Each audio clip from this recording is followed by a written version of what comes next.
அழகு இருக்க இடத்துல ஆபத்து கூடவே இருக்கும். அந்த வகையில நம்மளோட கண்ணுக்கு அழகா மட்டுமே காட்டப்பட்டது தான் மவுண்ட் எவரெஸ்ட். இப்போ இந்த மவுண்ட் எவரெஸ்டோட டார்க் சைடு தான் இன்னைக்கு நம்ம பார்க்க போறோம். மவுண்ட் எவரெஸ்ட் கிளைம் பண்றதுக்கு ரொம்ப கஷ்டமான ஒரு இடம் அப்படிங்கிறது நம்ம எல்லாருக்குமே தெரியும்.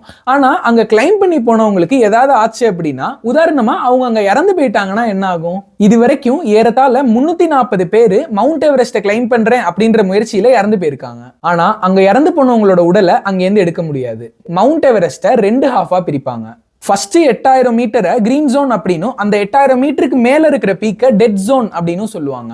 அதனால இறந்து போனவங்க 8000 அடிக்கு மேல போனதுக்கு அப்புறம் இறந்து போனாங்க அப்படின்னா அவங்களோட உடம்பு எடுக்கிறது ரொம்ப கஷ்டம். ஏன்னா நார்மலா கிளைம் பண்றதுக்கே கஷ்டமான ஒரு இடத்துக்கு போய் இறந்து போன ஒரு மனுஷங்களோட உடலை எடுத்துட்டு வர்றது இன்னும் இம்பாசிபிள். அந்த கிளைமேட்டுக்கு அங்க இருக்கிற டெட் பாடி மார்ச்சரியில இருக்கிற டெட் பாடிக்கு ஈக்குவல். ப்ராப்பரா ஃப்ரீஸ் பண்ண மாதிரி எவ்வளவு இயர்ஸ் ஆனாலும் அப்படியே இருக்கும். இது எவ்வளவு கிரேசினா, அங்க இருக்கிற சில டிஃபிகல்ட் டர்னிங்ஸ்ல இறந்து போனவங்களோட டெட் பாடியை தான் பின்னாடி போறவங்க லேண்ட்மார்க்காவே யூஸ் பண்ணுவாங்க. ஒரு பெஸ்ட் எக்ஸாம்பிள் கிரீன் பூட்ஸ். ஸ்வாங் பால்ஜோர் அப்படின்ற இவரு இண்டோ டிபெட்டியனோட பார்டர் போலீஸ்மேன். இவரு தன்னோட வாழ்க்கையில நிறைய மவுண்டைன் கிளைம் பண்ணிருக்காரு. அவரு 1996ல மவுண்ட் எவரெஸ்ட கிளைம் பண்ண ட்ரை பண்ணும்போது அங்கேயே இறந்து போயிடுறாரு. டெட் ஜோன்ல இறந்து போன இவரை அங்கேருந்து எடுக்க முடியல. அங்கேயே செட்டில் ஆன இவரோட பாடி ஐஸோட ஐஸா அங்கேயே செட்டில் ஆகி ஓவர் த இயர் அங்கேயே இருக்கு. சோ அங்க கிளைம் பண்ண போறவங்க அவங்க கரெக்டான பாதையில தான் போறாங்களா அப்படிங்கறத தெரிஞ்சுக்கிறதுக்கு இவரோட கிரீன் பூட்ஸை தான் அடையாளமா வச்சுக்கிறாங்க. அங்க போறவங்க எப்போ டெட் ஜோனை தாண்டி ரொம்ப நேரம் ஆகியும் கிரீன் பூட்ஸை பார்க்கலையோ அப்போ அவங்க வழி மாறி போயிருக்காங்க அப்படிங்கறத புரிஞ்சுக்கிட்டு அவங்க பேஸ்மெண்ட்டுக்கு திருப்பி வந்துருவாங்க. சோ இறந்து போனதுக்கு அப்புறமும் பல ஆயிரம் பேருக்கு வழிகாட்டியா அவர் இருந்திருக்காரு. இந்த கிரீன் பூட்ஸ் மாதிரி இன்னும் பல டெட் பாடிஸ் அங்க இருக்கு. அது எல்லாத்தையும் வச்சுதான் அவங்க எந்த ஆல்டிடியூட்ல இருக்காங்க, எந்த டிஸ்டன்ஸ்ல டிராவல் பண்ணிட்டு இருக்காங்கன்னு எல்லாத்தையுமே தெரிஞ்சுப்பாங்க.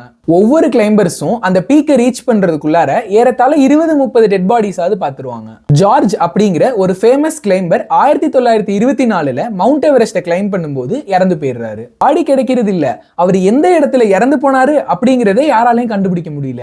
75 வருஷம் கழிச்சு 1999ல இந்த இடத்துல தான் அவரோட உடல் இருக்கு அப்படிங்கறத ஒரு குரூப் கண்டுபிடிக்கிறாங்க. அப்புறம் நேபாள் கவர்மெண்ட் ஒரு ஸ்கீம் இன்ட்ரோடியூஸ் பண்றாங்க, மவுண்ட் எவரெஸ்ட கிளீன் பண்றது. அதோட அடிப்படையில அங்க இருக்கிற ஹியூமன் வேஸ்ட் அப்புறம் அங்க இருக்க ஹியூமன் டெட் பாடிஸ் ரெண்டையுமே கிளியர் பண்ணணும்னு நினைக்கிறாங்க. அதோட ஃபர்ஸ்ட் கட்டமா 4 பேரோட சடலத்தை சக்சஸ்ஃபுல்லா எடுத்துட்டும் வந்துடுறாங்க. பட் அங்க இருக்கிற பீப்புள் இதுக்கு நிறைய ப்ரொடெஸ்ட் பண்றாங்க. நீங்க எப்படி உயிரோட இருக்கவங்கள இறந்து போனவங்களுக்காக ரிஸ்க் எடுக்க வைப்பீங்க அப்படின்னு கேக்குறாங்க. சோ அந்த கவர்மெண்ட் இதை ஸ்டாப் பண்ணிடுறாங்க. ஆனா 2008ல ஒரு குரூப் ஆஃப் பீப்புள் இந்த கிரீன் ஜோன்ல இருக்கிற ஹியூமன் வேஸ்ட்டை மட்டும் கிளீன் பண்ணணும் அப்படின்னு இறங்குறாங்க. அப்படி போனவங்க 15,000 கிலோ வேஸ்ட்டை அங்கேருந்து ரிமூவ் பண்றாங்க. மவுண்ட் எவரெஸ்ட்டை அவ்வளோ பொல்யூட் பண்ணியிருக்காங்க. இந்த வீடியோ மவுண்ட் எவரெஸ்ட் பத்தின உங்களோட வியூவை மாத்தும்னு நம்புறேன். இப்போ நீங்க இதை பத்தி என்ன நினைக்கிறீங்கிற உங்களோட தாட்ஸை கமெண்ட்ஸ்ல ஷேர் பண்ணிக்கோங்க.